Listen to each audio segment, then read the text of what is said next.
Hi guys, welcome to my mini vlog. ಇವತ್ತು ಪಡವಲಕಾಯಿನ ಬಳಸ್ಕೊಂಡು ಸಾಂಬಾರು ಹೇಗೆ ಮಾಡೋದು ಅಂತ ನೋಡೋಣ ಬನ್ನಿ. ಮೊದಲು ಪಡವಲಕಾಯಿನ ಕಟ್ ಮಾಡಿ ನೀರಿನಲ್ಲಿ ಹಾಕೋತಿದ್ದೀನಿ.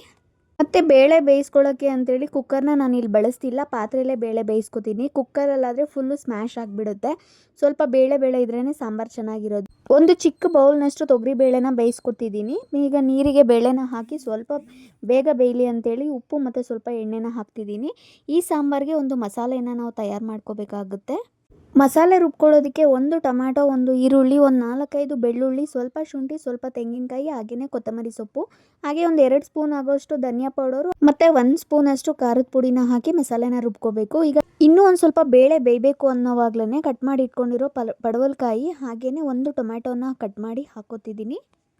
ಕಾಯಿ ಮತ್ತು ಬೇಳೆ ಬೆಂದಮೇಲೆ ರುಬ್ಬಿಟ್ಕೊಂಡಿರೋಂಥ ಮಸಾಲೆನ ಇದಕ್ಕೆ ಸೇರಿಸ್ಬೇಕು. ಅದು ವಿಡಿಯೋ ಸ್ಕಿಪ್ ಆಗಿಬಿಟ್ಟಿದೆ. ಈಗ ಸಾಂಬಾರಿಗೆ ಕೊನೆಯದಾಗಿ ಒಂದು ಒಳ್ಳೆ ಒಗ್ಗರಣೆ ಕೊಟ್ಬಿಟ್ರೆ ಸಾಂಬಾರು ರೆಡಿ ಆಗಿಬಿಡುತ್ತೆ.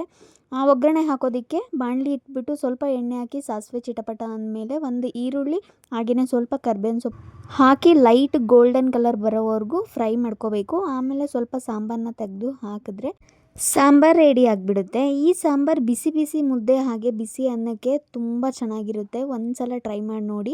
ಇನ್ನೂ ಯಾರೆಲ್ಲ ಸಬ್ಸ್ಕ್ರೈಬ್ ಮಾಡಿಲ್ಲ, ಪ್ಲೀಸ್ ಸಬ್ಸ್ಕ್ರೈಬ್ ಮಾಡ್ಕೊಳ್ಳಿ.